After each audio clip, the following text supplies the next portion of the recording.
Okay, hello everybody. Good afternoon. We are so happy to have you here today. And so before we start, I would just like let everybody know that first of all, we're going to have at the end of the session, we're going to have Q&A, question and answers from the audience. So please, if you have any question, write it in the messages section so that we can come back to it again. So I guess now we can start the session. So first of all, welcome you all. And at the beginning, I would like to say the title of our webinar is Community in Time of a Crisis. So a few months ago, we had, no one have ever predicted that we are going to face that all our lives as we knew them will come to a complete halt under unseen invisible virus.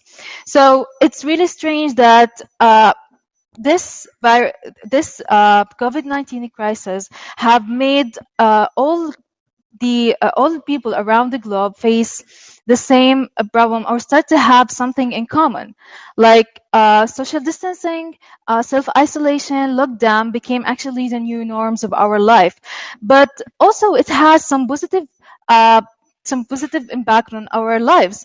For example, we are actually for the first time in a long time, people from all around the globe and from different communities came together for the first time.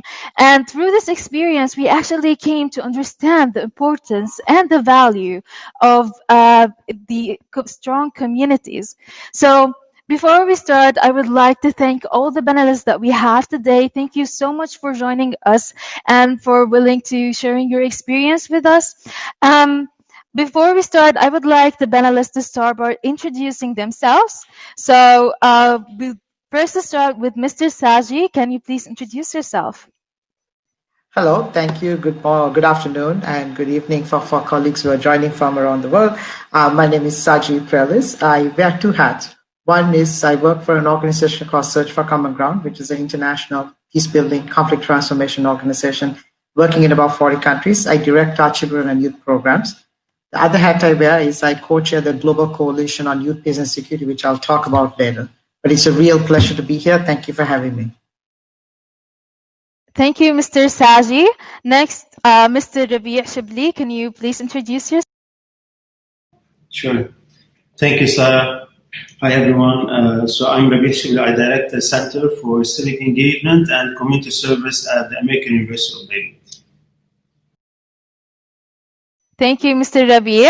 Next, we have Mrs. Dahlia Maarouf. Can you please introduce yourself? Hi, Sara. Thank you for having me today, and thank you for putting this conference together. My name is Dahlia. I'm at Education Above All, and I work on the Civic Engagement Program for youth across the region. Thank you. Thank you, Dahlia.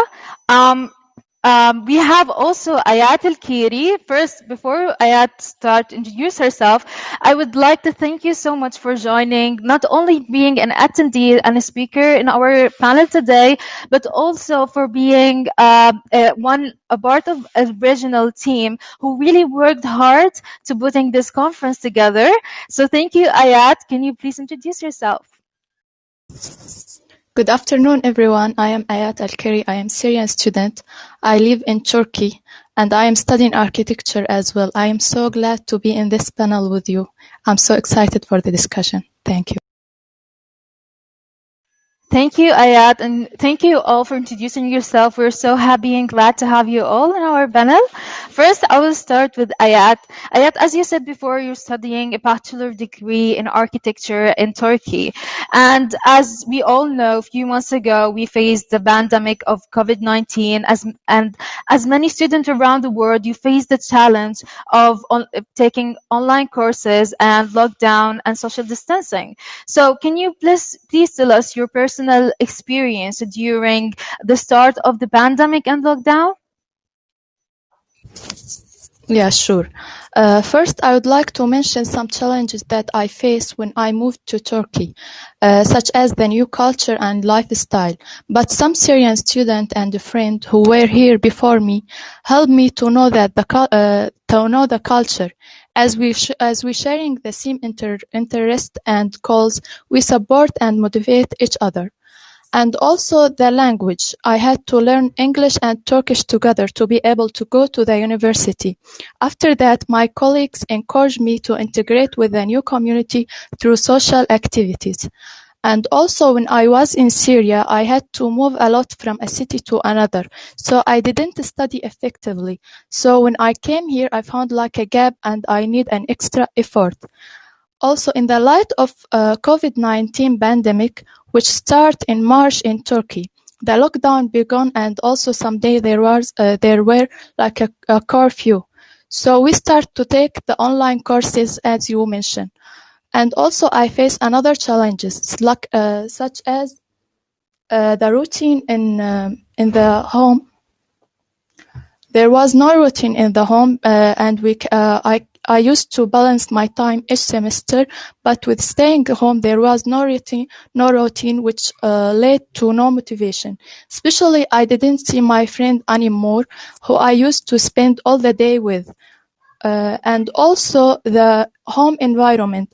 I used to stay at campus to study because I need silence and to concentrate. But at home, I didn't find this environment. And also, as I study architecture, I have a lot of practical course. I need to visit the site to take measurement or photo, which I wasn't able to do anymore. Sometimes I had to use like applications to help me with that. And also the long duration of the lecture. Some of my session last for 2 or 3 hours, and it's too hard to face the laptop for 3 or 2 hours. And also, but in way or other, we start to find solution to do our jobs at home. Thank you. Thank you, Ayat, for sharing your experience. I mean, you've been really going through a lot of challenges, and I have to say that you were very strong in facing all of these challenges. I mean, you were really amazing in overcoming these. So, thank you for sharing again. Moving to Mr. Rabih Shalabi. As you mentioned in your introduction, you said that you were a director of Center of Civic Engagement and Community Service in American University, Beirut. And you've actually worked hard to connect university with external partnership and underserved community. And I would really would like to tell us about the challenges that Center of Civic Engagement have faced during this pandemic, and how did you overcome these?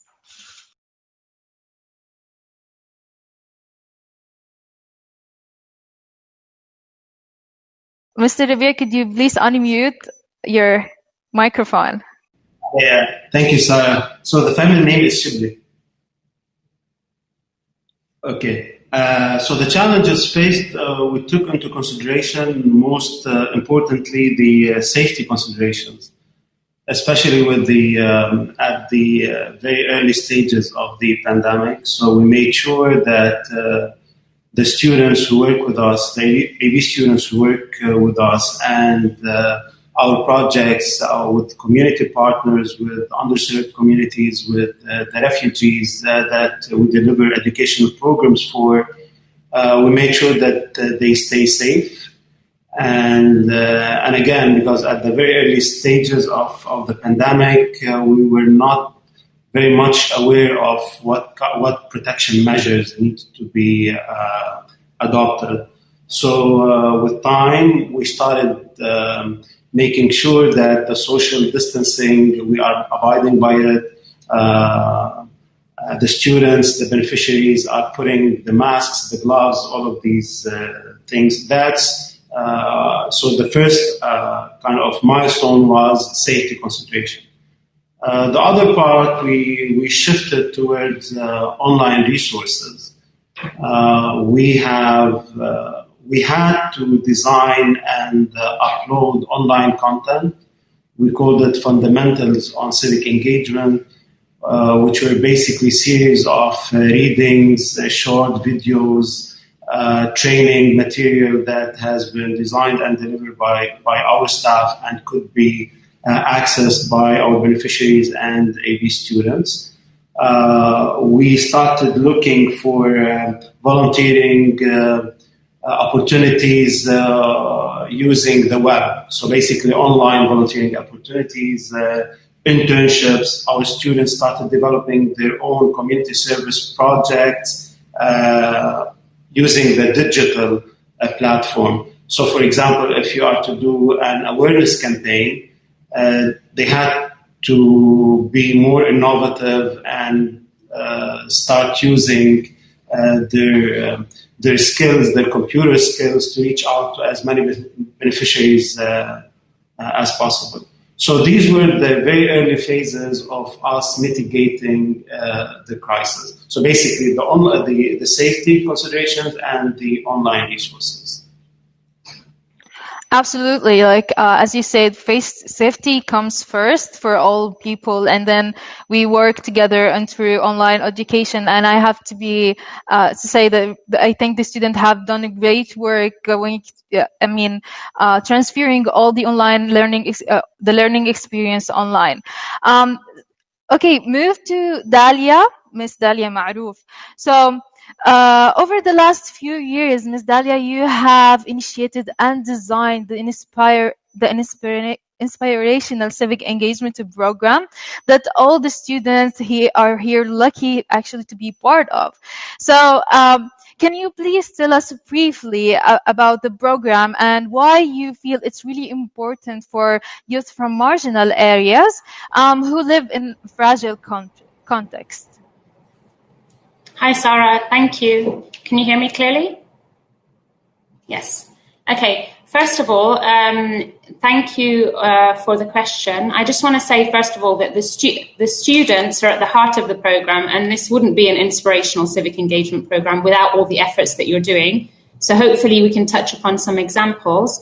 But to summarize in a nutshell, because I could be here for a whole hour explaining what the program is about, I just want to explain the key components and how it works. So it's designed and it takes place over 4 years. One of them is actually the assessment.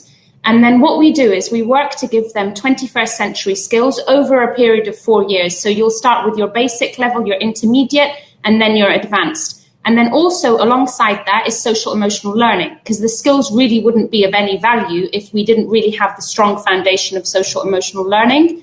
And then also is a journey of empathy. So throughout the 4 years, students begin to develop and nurture more empathy so that they can develop and gain the skills at a deeper, more advanced level. And lastly, one of the big things is also encouraging students to develop positive characteristic traits such as determination, perseverance, kindness and empathy, understanding of others. And the reason that it's over 4 years, I just want to explain, is that we can't teach this in a day and a night, or it can't be done over 1 or 2 hours. So what we do is we take each curriculum at each level, approximately over 50 hours, delivered in the summer over a period of 4 weeks. 50% of it is actually the theory through interactive sessions in group activities. And 50% is when you yourselves and your peers will go out and develop your own initiatives. And there's just one thing that I wanted to stress as well. It's called civic engagement. It's not leadership. And the reason I want to stress that is because when we were studying and when we were realizing a lot about it is that leadership also implies that, it could potentially lead to ego or narcissism. And this is something we're trying to avoid. We're trying to actually develop a situation where students are inspiring others through their actions. Then other people want to take part in it, because then there's sustainability on that level, rather than everybody aiming to be a leader with followers behind them. I think we have enough of that with social media at the moment, to be honest. You also asked me why it's needed for marginalized youth who live in fragile contexts. First of all, I think everybody needs it. I mean, we've worked together with our colleagues at UNDP, colleagues at EAA, and also consultants in Gaza and across the region. And much of the time when we're developing this, we end up in very heated discussions. And it's like, well, maybe we needed to do level 2 art of dialogue and facilitation because we'd be able to come to a solution ourselves. But what I want to say is there was a recent article, I'm not sure, some people may have read it, and it was by a professor from Harvard. And he said, look, gone are the days the idea of holding a deep expertise in one specific area. To be able to hit the market, to have real skill sets, you have to be adaptable, and you have to be adaptable not only to change, not only to difficult situations. We live in uncertain times. COVID has proven there are uncertain times and also uncertain futures that come with that. And you have to be able to be adaptable in both your personal life and your professional life. And as such, be able, I'm going to paraphrase him, hope to paraphrase him correctly, but generate dots and connect all the dots. And I think this is exactly what we're trying to do with the Civic Engagement Programme. And this is needed for all youth, the ones that graduate from the best universities across the globe. I mean, we heard yesterday Professor Fernando from Harvard speak, and he was speaking about how youth have to be able to have support their peers and other people in their communities. And the idea behind our Civic Engagement Programme is to really nurture a pay-it-forward attitude, because that's the only way that we can have sustainability.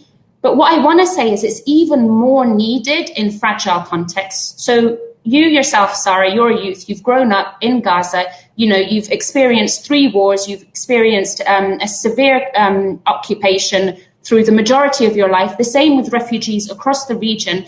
And I think what we often forget is that these youth already have the skill set, because by the very nature of your life, you have to have problem-solving skills. So when you've only got 4 hours of electricity and you're trying to type your dissertation at the end of your year, you have to be able to think, okay, how am I going to do this on 4 hours of electricity? Am I going to connect my phone? Am I going to connect to the internet? So you already have these skill sets. What we're trying to do is push it to a point where it's advanced, where other people around the globe can really learn from what you're doing, and we can showcase that. So we're merely giving you the guidance and the support and the platform to do this.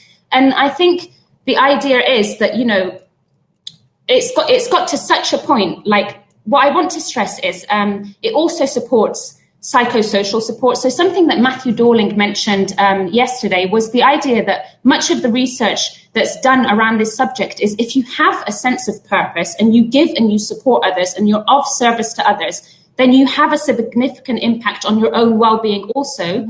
I just, sorry, you want to cut me off? No.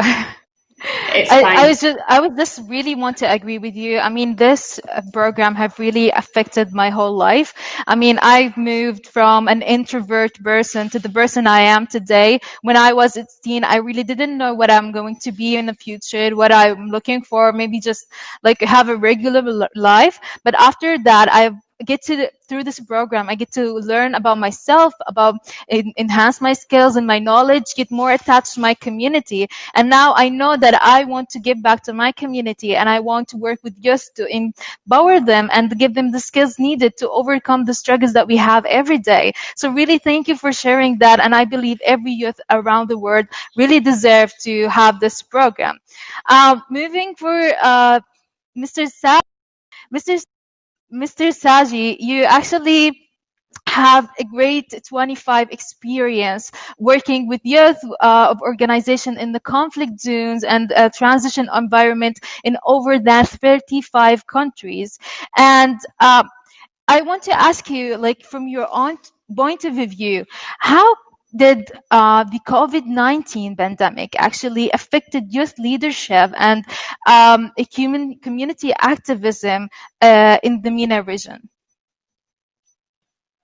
Thank you, Sara. And I just want to echo Dahlia's comments as well. Like, the premise of her case is very much at the foundation of young people around the world. Their sense of service to others, their sense of the leadership that they hold is not for themselves, but for others. And I think media portrays young people very negatively, but most places around the world, when we see where things are very fragile, they are the ones who are shining the light to us through the darkness. So it's important to make sure. And it's in that spirit that globally, in 2015, over 11,000 young people said enough about talking about young people as the troublemakers, enough about talking about us as victims. We are much, much more than that. And we need to be seen as partners in peace and security and peace-building efforts. And it's because of young people from around the world, including the Middle East and North Africa, the UN Security Council heard their voices clear and adopted the first Security Council resolution on youth, peace, and security. It's the very first time the global body said they're not problems, they are not burdens, but actually the governments need to see them as partners in managing complexity, managing exclusion, managing bad governance. So this was the beginning of a journey. And what COVID has done was created a shift. And the shift is about showcasing very nakedly the broken systems we live in and who is the most important people in the world right now. It's no longer a general, it's no longer a politician, it's no longer a rich person, it's not the CEO, it's the cleaners, it's the healthcare workers, it's the teachers, it's the students, it's the DJs, it's the Uber drivers who are bringing food to us. These are the everyday sheroes and heroes who are saving people's lives. And I think thanks to COVID, we'll be able to now reshift to understand who these people are and how we need to engage them. And most of these people are young. So COVID has actually created a conscious awareness among all of us to get away from the rat race we were in and to get on the right path of understanding who these people are. And the young people have been shining that light from feeding the homeless, feeding people, collecting food and fundraising, done so many things around the world, including actually managing rumors. In conflict contexts, it's not only enough to talk about health responses to COVID, it's also important to look at managing rumors properly, because trust communities have with healthcare professionals and the government is not so high. So young people have become bridge builders to actually manage rumors constructively. And the third is, besides the pandemic, there's a hunger pandemic also. The health pandemic is the COVID virus, but there's a hunger pandemic too, especially in refugee camps and communities where food insecure communities are hungry every single day. And globally, when 70% of the young people around the world are depending on an informal economy, you're looking at young people growing up hungry. So they are the ones, despite the hunger, have been on the front lines also raising money to actually feed their family and feed others. So I think it's important to put it into that context, building on Dahlia's comments. Over. Yeah, thank you. Actually, I totally agree with you. Like, we actually, this COVID-19 crisis have let us see better or see clearer about the roles of each person in our community that can play in the change to our future of our communities and different aspects of our life. Like, every single small action we take can actually have huge effects in everybody's lives. So thank you for sharing this. Ayat, as you heard from Dahlia and Saji, like civic engagement is really important to deliver us, to help us develop ourselves as a human and also our communities. And I would like to hear from you some example that of how you and your peers can actually begin an initiatives to support communities during the pandemic. Can you hear me clearly? Yes. Actually, the lesson we learned from civic engagement training that we haven't just think about our challenges, but about the society and community challenges in general. So, in the light of COVID-19 pandemic, some were affected by the outbreak more than others, such as the families who depend on daily income and work, who lost their job. In response for this problem, many initiatives take place, such as Syrian students based in Turkey launched a campaign to assist this family who facing this economic hardship. This campaign starts with 3 steps. First, we define the families throughout our community. Second, we prepare like a list of the things that they might need. And finally, we work as a team to make it happen. So we as a youth felt a strong desire to help our community in general. Thank you, Ayat. I mean, this has been really great work that you've done your beard to help your communities. And as Saji said before, it's come from really young people, the change that we really need in our communities. Going back to Dahlia. Dahlia, you talked, give us a brief about the inspirational civic engagement program. And I would like to ask you, how did you manage to tailor the civic engagement program to ensure that it continue during the COVID-19 and be provided for all students? Thank you, Sara.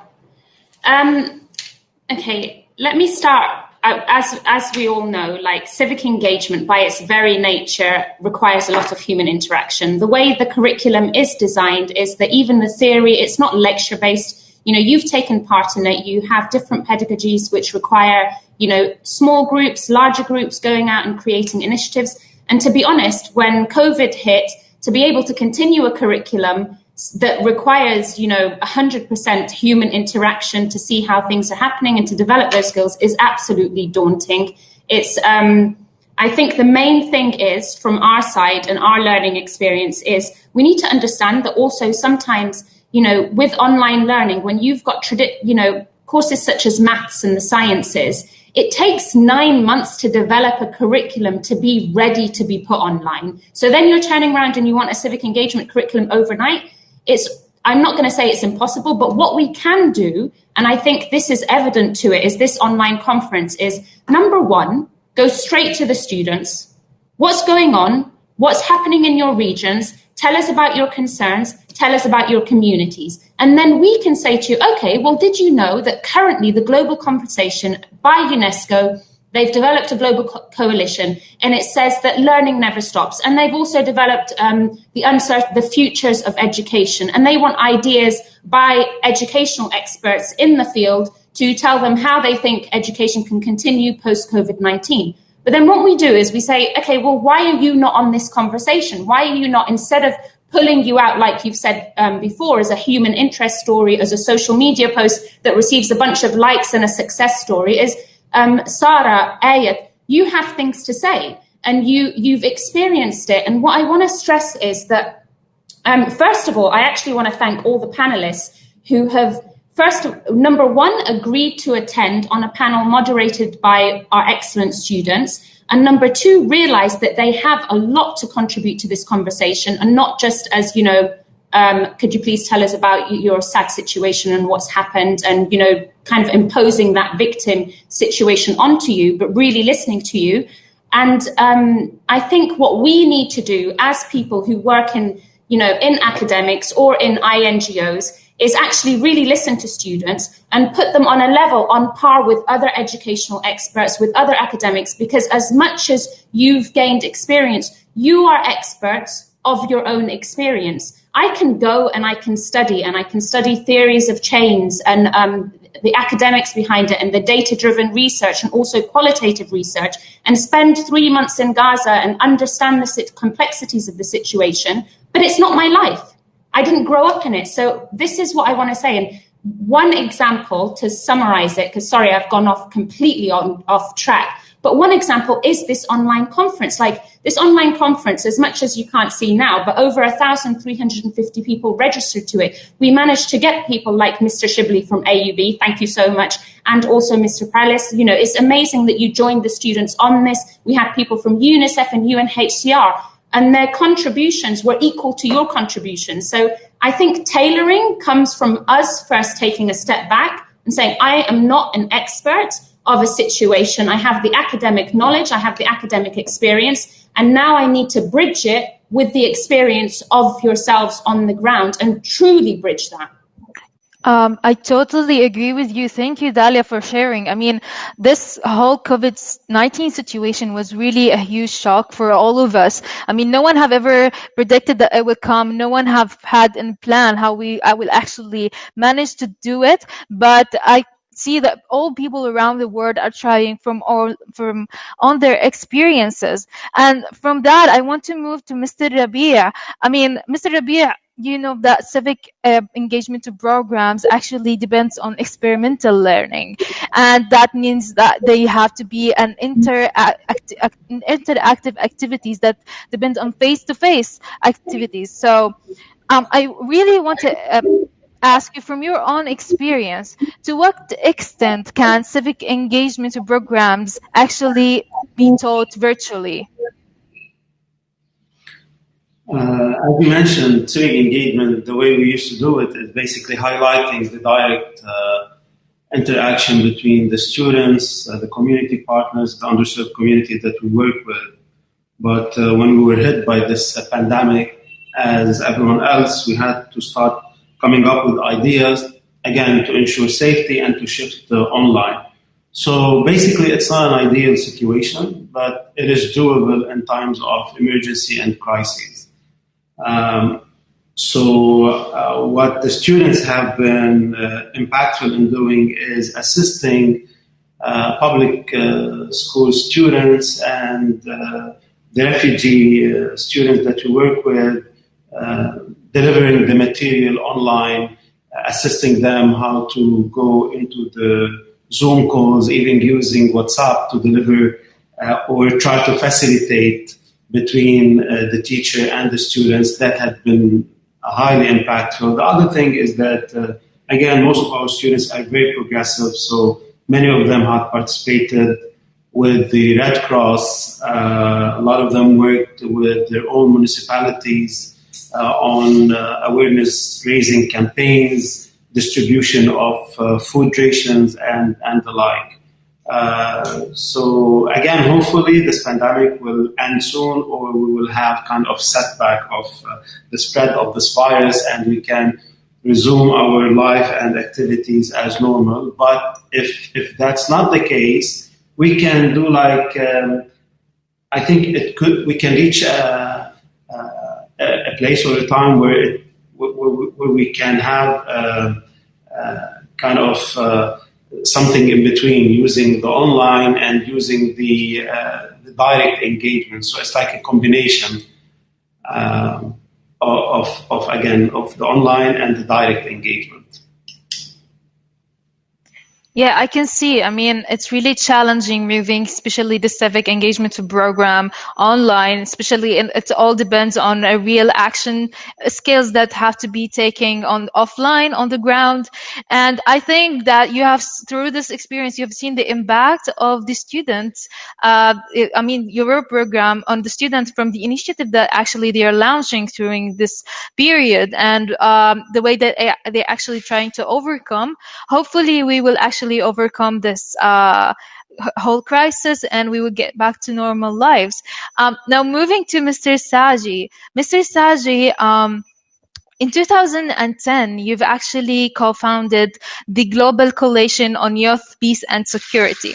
So, can you please tell us more about the vision of this coalition and what its main achievement with the regards of youth engagement?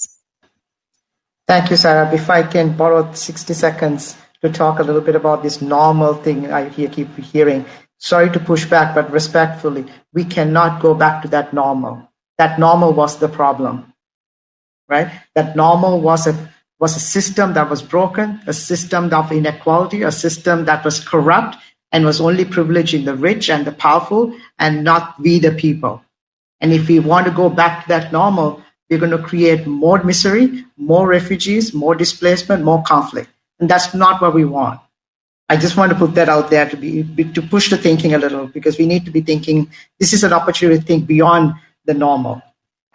Said that, I think the Global Coalition, I appreciate you asking the question. So the Global Coalition on Youth, Peace and Security started in 2011-12 by bringing together the United Nations actors from UNDP to UNICEF to UN Peacebuilding Office and UNFPA and others, with international NGOs, youth-led organizations, your intergovernmental bodies like the European Union, African Union, all coming together saying, how do we collaborate and collectively respond to this idea that young people need to be seen as partners? How do we create a policy instrument and a political mandate for institutions to act in that way, to see young people as partners? So that led to the 2 UN Security Council resolutions. The first one in 2015, 2250, the first time the body talking, the Security Council recognized young people as partners.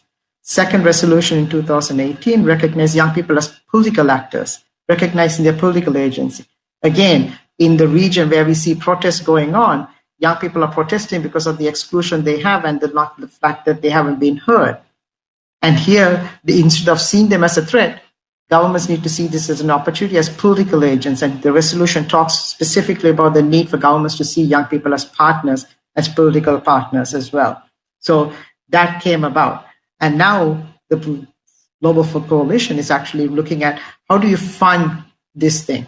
How do you ensure that financing doesn't create new youth NGOs, but support the organizations who they are as they are to be more effective, and creating funding instruments to support their work. Around protection. Protection is an increasing issue for young people in this region and around the world. The more they exercise their rights, the more they're seen as a threat, more they're experiencing reprisal attacks. But the protection cannot be thought of as physical protection only. We need to think of protection in its whole totality as a prevention approach. So from economic, political, cultural, social, and here is an issue where violence against young girls and women are high, including in this region, especially when they're locked in at home. So there is a need to think about protection in its whole totality. And the last thing I think is around this idea of branding and communication. We really look at how governments can feel comfortable engaging young people without seeing them as a threat. Because if governments are going to overcome the COVID crisis and actually create more inclusive societies where the challenges are addressed collaboratively, not violently, then we need to think of new ways to do that. And that requires a communication and branding campaign that gets people, policymakers, to feel comfortable engaging on these issues. I'll stop. Thank you. Thank you, Mr. Saji, for showing this new angle of seeing this crisis. I mean, as you said, this crisis have opened our eyes for many problems of our societies, and it's time actually to stand up and for our rights, especially for marginal people. And as I see, the Coalition Foundation is actually doing great work of including everyone to participate in their in their community and to have their own rights. Thank you so much. And now, Mrs. Dahlia, I mean, you mentioned the inspirational civic engagement program, and here in Gaza, it has really a big brand. I mean, everyone knows about it. Everybody wants his children to be part of it because even if they don't need the scholarship, they want to be part of this program because of how much change have happened on the society after students get into it. So from your own experience, how do you think this program can be open or offer all these students and youth to take a part in? Thank you, Sara. Well, it's really nice to hear that other people want to be a part of it. So the sleepless nights were hopefully worth it.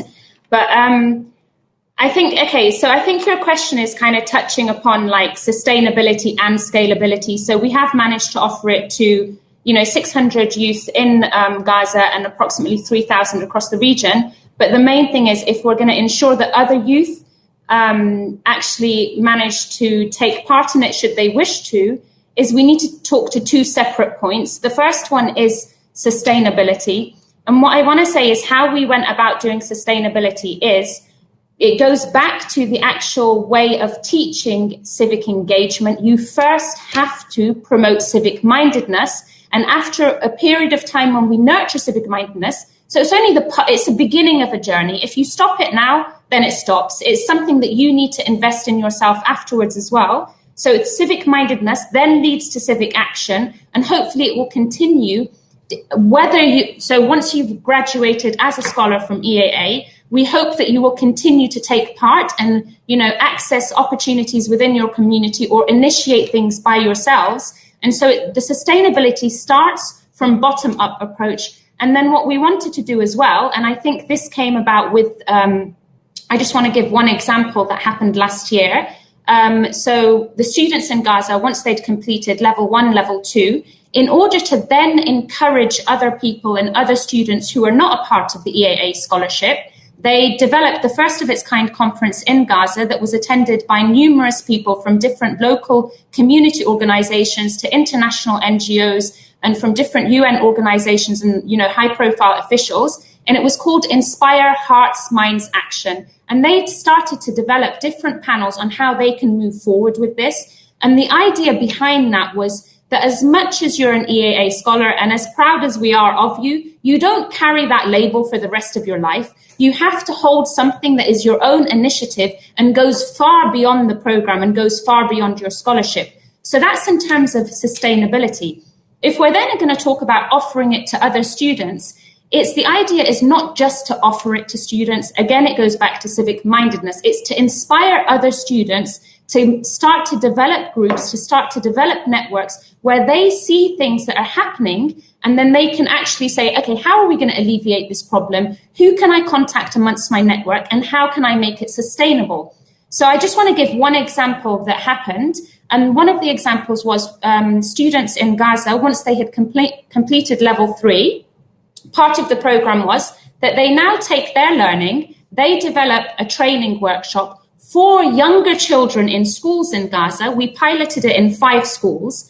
The Ministry of Education in Gaza was so impressed, so they came to us and they heard about it. So this is how you inspire, it's through word of mouth. Whatever anyone says to you about marketing, the old school method of word of mouth is the best method. And then the Ministry of Education said, we want this across all public schools in Gaza. So by your very nature, by the good work that you did, you already did scalability. But then if we're going to take scalability, I think, to an even further level, it does really need to come from a top-down approach also. So things, for example, that Mr. Shibli has, it's the civic engagement program is embedded within the university. And that would be, I think, something that we need to work towards to offer it to more students. I totally agree. I mean, it's about creating the civic mindset inside these youth, so they can have the culture of giving or paying forward so other youth in community. So it was part actually of the objective of the program that youth make the change for other youth and inspire all the youth of the community. So really, thank you for sharing this, Dahlia. Now moving for Mr. Rabih. Mr. Rabih, as a director of Center of Civic Engagement Center at the American University Beirut, you have received many awards. One of it is the most civically engaged campus in the MENA region from Ma'an Alliance, and the second thing is Mag Janet Prize for Global Citizenship. I mean, that's quite impressive, and these actually are some of the awards that the center have. So can you please tell us how we can advocate to ensure that other high educational institutes can actually prioritize civic engagement program? Thank you, Sara. I think it's imperative that all universities in war-torn region or crisis zones embark or adopt civic engagement as a core component within the university structures, because this is where you can tap to the next breed of graduates who can actually go out there and upgrade, develop, transform the chaos or the informal zone that is growing by the day. And based on our experience, it is really a complex and sophisticated kind of journey. And if you don't gain those skills during the 4 years or during your master's studies within university, then maybe you can join a community center or NGO and you get training by trial and error. But civic engagement needs to be taken very seriously, and it's something that needs to be highly contextualized. We need to look at the values of civic engagement, the relevance of civic engagement, the impact, the mission statement, our relevance to the close proximity to our neighborhood, to our larger context, to the country, to the region, to humanity at large. Maybe that's where maybe McJanet gave us this award. So again, I fully believe that transformative education is a must for all of the universities across our region, across the Middle East. And this is where we have to start spreading what I call the 3 R's, relief, reconstruction, and recovery in the broader terms. And this is where we can start harnessing the dynamism of the youth. And that was very obvious as of the uprise that started maybe a decade ago across the region. The youth went out on the streets. They felt there needs to be some kind of change, but obviously they didn't have the skills or the mindset or the vision. So you can feel the pressure, you can feel the heat, you can feel the societal challenges, but being able to clearly identify the problematic and to clearly come up with designs and strategies of intervention, it's really complicated. So again, transformative education, harnessing the dynamism, acknowledging that we are on the axis of crises. Our universities, we've been living on this crisis for at least like 100 years, and it's like ongoing, exacerbating. We are realizing the level of the ordeals is being shifted to pushing the bound towards new boundaries. So the students, the new graduates, need to gain those skills. We as a center have a rigorous methodology. It's a 4 years program whereby they learn by doing. We do bridge theory to practice. And again, they start by taking workshops all the way to implementing themselves impactful community service projects. And also, this also needs to be adopted within and institutionalized across the university, starting from the mission statement of the university and trickling down towards how can you spread it and what kind of human resources, what kind of an investment does it need. So if we were a conventional university doing business as usual for the past, I don't know how many years, if we are now to focus or to open up towards meaningful and civic engagement, not the civic touch aspect, how much investment does it entail? And what is the percentage that a university can open up for? Is it 5%? Is it 10%? And again, how can we guarantee that this commitment is meaningful? Thank you, Mr. Rabih. I mean, I totally agree with you, and I can, I have this, personally, I have experienced this. If I didn't join the civic engagement program or Al-Fakhura, I wouldn't actually be able to gain these skills. And after graduation, I can see the impact of these skills on my life and my work and everything. And I won't be able actually to join the work market or the labor market afterwards. So these skills are really important to our youth in personal and academic and professional life, and it can have a really huge impact more than only the academic learning. Thank you for sharing that, Mr. Rabih.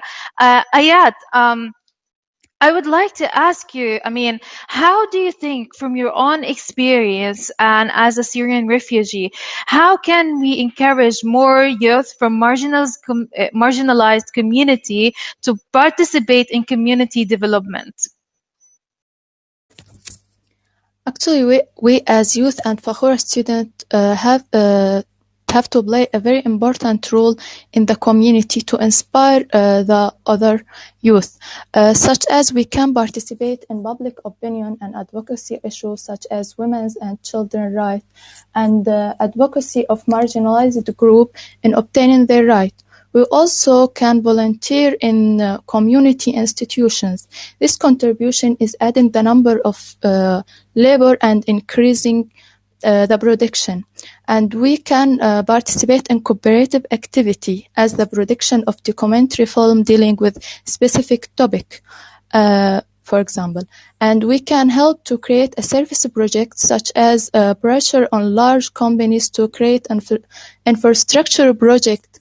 And also we can planning for scientific conference like this conference we were planning for, and workshops and discussion that will be broaden our knowledge.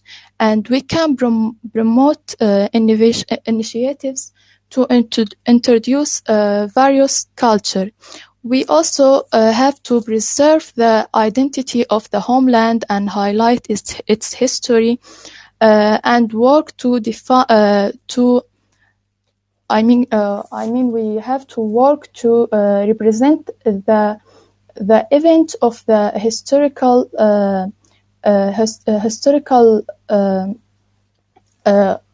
event of historical homeland stories and present it to the present, and we have to introduce this story for the world, and reinforcement for the economic through marketing like exhibitions as the display of national and production lead to knowledge of the local population.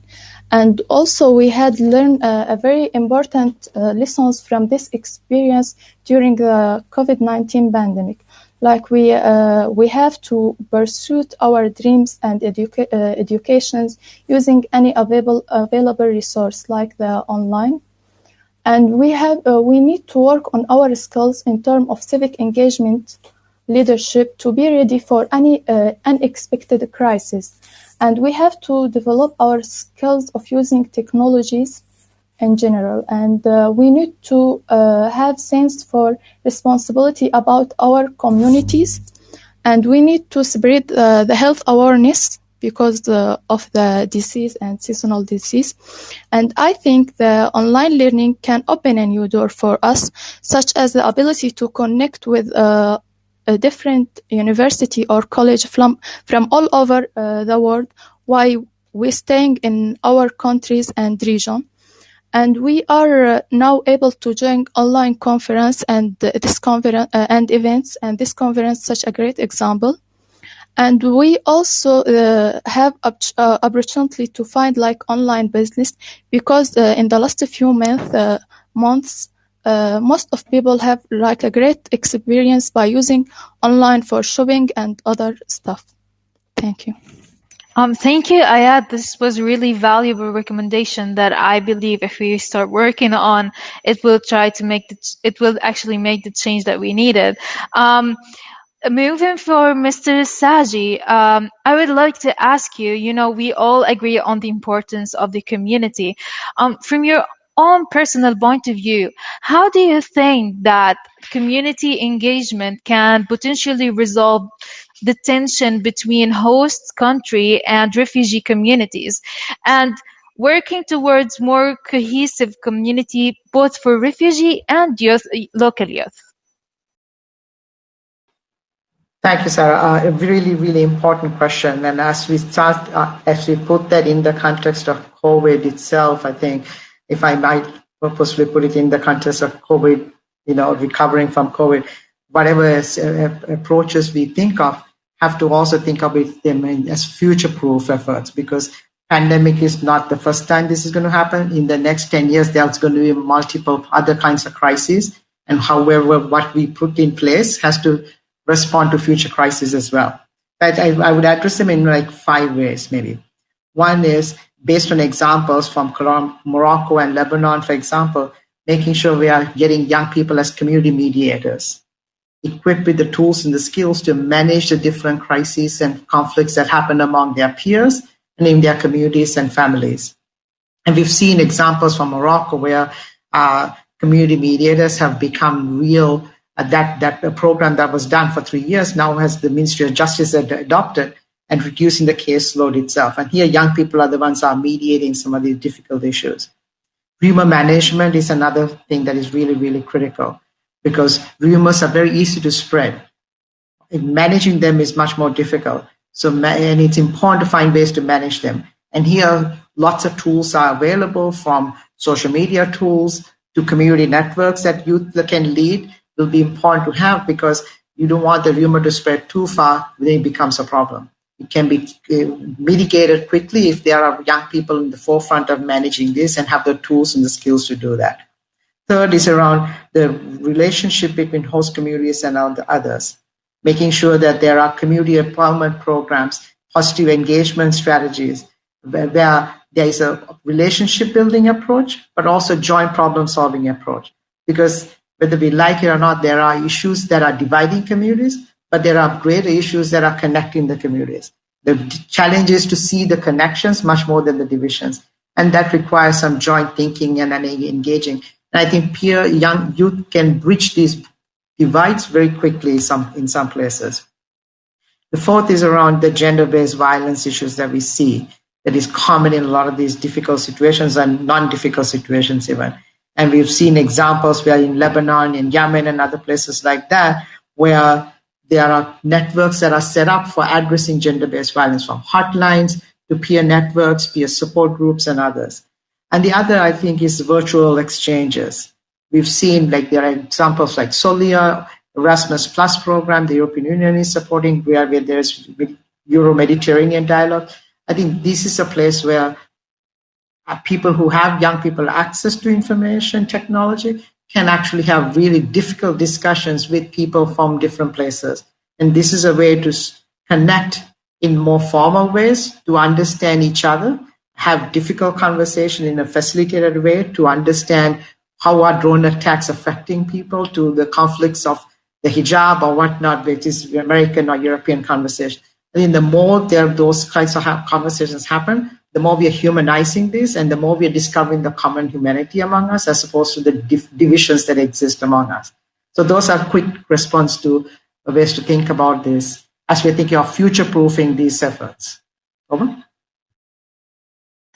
Thank you, Mr. Saji. I mean, as you mentioned, there are many programs, and personally, I've joined the Erasmus Virtual Exchange Program, and it had helped me a lot understanding other communities' culture, how they're thinking, what the stereotypes they had about us, what we think of them, and this have actually decrease the tension that of the stereotypical image that we have, and actually broke all the limits that we have as youth.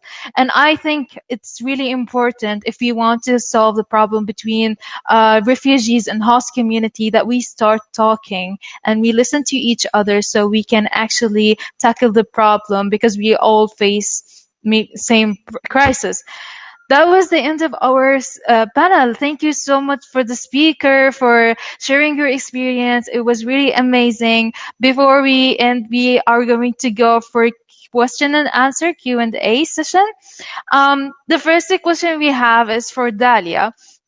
So the question says, how can policymaker best engage with students when building a transformative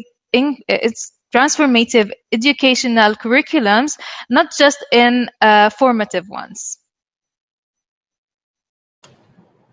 Okay, firstly, I think that's an absolutely huge question to answer in a couple of minutes, but so I think we've touched upon it. Some of the things that actually Mr. Prelis, you spoke to, so I'm going to hand over a second part to you, but also that Mr. Shibli spoke to. So the first idea is of having a mindset that COVID-19 has given us the opportunity for those of us working in civic engagement programs to really push forward with this transformative education and show that it's just as important as traditional.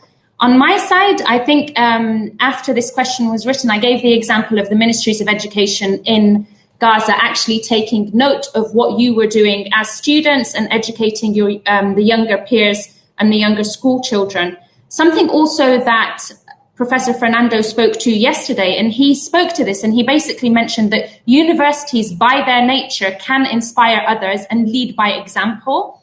So that's more, from my side, it's the individual and it's the bottom-up approach, and then it moves over, I think, I'm like to Mr. Shibli, where he has a civic engagement center at American University, and people are aware of it internationally. And then something that Mr. Prelis spoke to that I think would probably best answer this question is that you mentioned the UN resolutions that actually recognize the students as partners rather than, inviting them as, please tell us about your stories and your voices. It was more to the partners. So maybe one of our other panelists could add a little bit more to that question.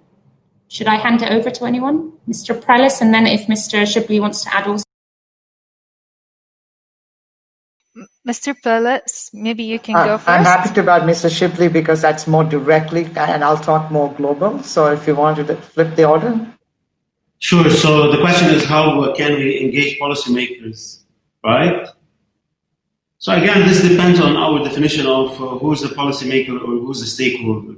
So if you're working on a very grassroots level, the municipality members or a local committee or a shop owner will become the stakeholder and not the minister or prime minister or even president of the state. So that very much depends on the context that we are working in, the area that we are working in, the scale of our intervention. So we need to be very also flexible in terms of our operations. What we believe in that we need to intervene, and again, this concept of bringing conceptualization towards realization needs to be something very real. So we end up doing an intervention pilot project. One of the projects that we partnered with Rota, which is now part of the EAA, really started by students raising funds through a bake sale. So they gathered some money and they built the first classroom, which we named Ghata, which is covered in English. And for time being, you have more than 14 schools out of this Ghata. And this has gone regional and even international as an intervention. So our first stakeholder was seriously the refugee, the household head of that tent in one of the informal tented settlements in Lebanon, who believed in our intervention and who allowed the volunteers, the students, to pilot and test the Ghata there. Now, our partners have become ministers, international agencies. So again, these are the variable, the different dimensions of the interventions. So we don't have like a set tool or menu. Like we have to intervene, we have the checklist, we go to the minister or the director general or what have you. It very much depends on the intervention itself. It needs to be genuine, it needs to be participatory with the communities, and it needs to be impactful. And we also need to ensure mutuality. Okay, so what is in it for the students, for the volunteers, for the faculty members who are really committing towards making it, towards investing in this multi-year intervention, and what is in it for the communities that we are working with. So policymakers comes in between once and when they are needed, and once and when they have a positive added value. So yeah, I totally agree with you. I mean, it depends on what kind of intervention we need, and then we decide who are going to interfere in our program that can actually be helpful and more effective than just to choosing generally or randomly. Thank you so much for your answer. And we have another question. So the second question says, civic engagement is not always embedded into the university. So how can you make it a crucial part of the educational system? I think, Mr. Rabih, I think you have maybe be able to answer this question. Sure. So our center, we started in 2008. We really have gained a lot of experience by all the challenges that we've been facing. And it hasn't been an easy ride. Okay, so there are so many challenges that you have to face, especially working in such an institution. AB is like 153 years old. It has like 7 faculties with thousands of students in it, and there is a level of bureaucracy in it. So first you need to show for the administration, for the top level, that civic engagement is meaningful and impactful. and you need to highlight mutuality. I'm not with the concept of service, because the students are gaining a lot and the communities are gaining a lot. So again, there's a mutuality and reciprocity. The transformative part of the journey for students has been very much recognized and noticed by our administration. And once you have, for example, our President Khouri, is always emphasizing on AUB's commitment towards the community, because basically that's how AUB was started to begin with. To institutionalize civic engagement, we have came up with different modalities. But if you want to make it part of curriculum development, we came up with the golden trinity. Again, you need to make sure that it has social impact. You need to ensure mutuality, and you need to, within the curriculum, have defined number of hours for fieldwork. So this is when we are designing community-engaged learning with faculty members. So what we do is that we mediate between community partner and the faculty member. And the design of the curriculum starts at least 1 or 2 months ahead of the semester. If we are able to do that, and if we are able to tag certain courses across the campus for civic engagement, and then the KPIs are well addressed, then this methodology can spread into many other universities. And my own mandate would be to spread the experience that we gained as a center of civic engagement towards other universities whenever they are interested or wherever they ask us for our assistance. Thank you, Mr. Rabih, for always being playing a great role in developing the university and to have civic engagement program, including, so as you said, we should have social impact, mutuality, and hours field so that people, youth can implement what they have learned. Thank you so much. So we have another question. This question is for Dahlia. Dahlia, you have said through your speech that civic engagement is not like leadership. The question is, can you clarify more about that? I might put a few people off if I okay. I'm going to speak very honestly. When we started the program 4 or 5 years ago, it was called civic leadership. And we defined our leadership skills under those by Professor Tony Wagner from Harvard, who defines them as the 21st century skills that you need to be a positive global citizen in this day and age. But over a period of time, we began to realize that there were also risks involved with giving students, or even us as general, leadership. And I don't know if people, may have read upon, how, your ego is susceptible or potentially corporate narcissism. But I mean, for some of us who work in the NGO sector, we can often see that when we started, we had a good intention. And over time, as our careers develop and we become called a specialist or a director or a CEO, we develop corporate narcissism without realizing it. And that's not to say that all people do, but I think the best way that, you can avoid that is remove the title leader.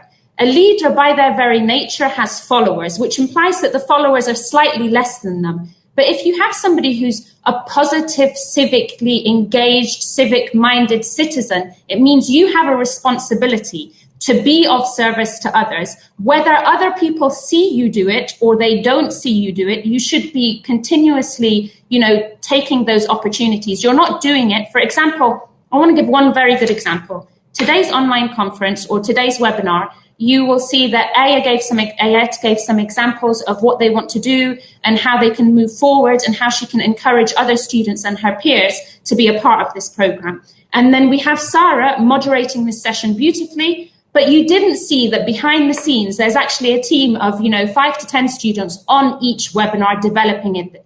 And what they understand is they're part of a team. As much as you see Sara and you see Ayat, there's actually a team working together. It's not about who's going to appear on this, who's going to get the most number of likes or the most number of followers, because the last thing that is decided is who is the moderator. The first thing that is decided is the content and the message they all want to get across. So I think the main thing behind it is to avoid potential ego, potential narcissism, and also to stay true to the very root of the cause, that when you give with sincere intention, and when we do things, we do them from sincerity. And despite Al-Fakhura, despite EAA, despite everything that you've learned, that, if you were moving through life on your own and nobody could see you and you couldn't take a selfie about it, would you actually do it? And I think that's the main reason we removed leadership.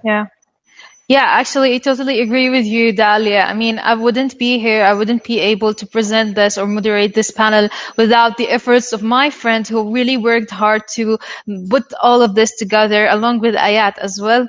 So the last question we have in this panel, Mr. Saji, this question is for you. So do you think the situation and the context that we are living in during the pandemic is the different perspective we should have looked at going beyond normal? Going beyond normal, and if yes, how? Can you restate the question, please, Sara? So the question is, do you think the situation and the context that we are living in during the pandemic is the different perspective we should have looked at going beyond normal, and how? Yeah, I think, so fair question. I think the pandemic opens us to think of a new way to think of doing business, whether it is around leadership, whether it's around service, whether it's around education. We have an opportunity to think new. And the reason is because in the past, the systems that exist in the past were actually broken. They were based on old archaic models of leadership, archaic models of capitalism, and archaic models of greed. And we can't afford to go down that path because we've seen war and isolation and exclusion as a result of that. That's why we see more young people being refugees, homeless, hungry, and unemployed. Do we really want that world in the coming years? And that's an opportunity we have to shape that new reality. And I'll answer that, and then also want fully agree with Ms. Dahlia's comments about leadership. What we see around the world is around when we see activism and youth movements, we see a horizontal model of leadership in that sense. And I'm purposely using the word leadership because today's generation don't have role models to look up to in some sense. So the leadership model is horizontal. In a lot of the protest movements, what we see is people think that this is a leaderless model. Actually, it is a leaderful model. So I think it's important to recognize those things as we think about governance in their spaces. Absolutely. It's all about equality as well, and including everyone. So thank you for everyone who participated. Thank you for the panelists, the audience, for your amazing question. So just to conclude what we have today, we are all agreed about the value and the importance of civic engagement on each one's lives, and especially youth, and how can it actually bring the change to our communities, to our lives, to our future. We see many many people who actually work to it, from educational institutions, from private non-profit institutions, even individuals themselves, and how they actually move themselves towards to solve the community problems and to overcome all the challenges that we face, even in time of a crisis and in the normal time we have. So we really know that we all have to work ourselves or do our best in order to improve our skills, our knowledge, and to come all together at once, because no one can clap. No, not only one hand can clap alone. We should all work together. Thank you so much for participating, for sharing your experience. It was really amazing. And now the session now has ended, so please, you can exit the room clicking the door icon. If you are opening desktop, there is a red icon at the end of the the screen corner, and you can click it. This will bring you back to the agenda page where you can actually then access the next session. So I really encourage you all to join the next session. It will be about e-work, rethinking of employment and the virtual workplace. I hope you enjoyed our session. Thank you so much for joining, and see Thank you you. in the next session. Thank Goodbye. you. Bye-bye. Thank you. Thank you. Bye. Bye-bye.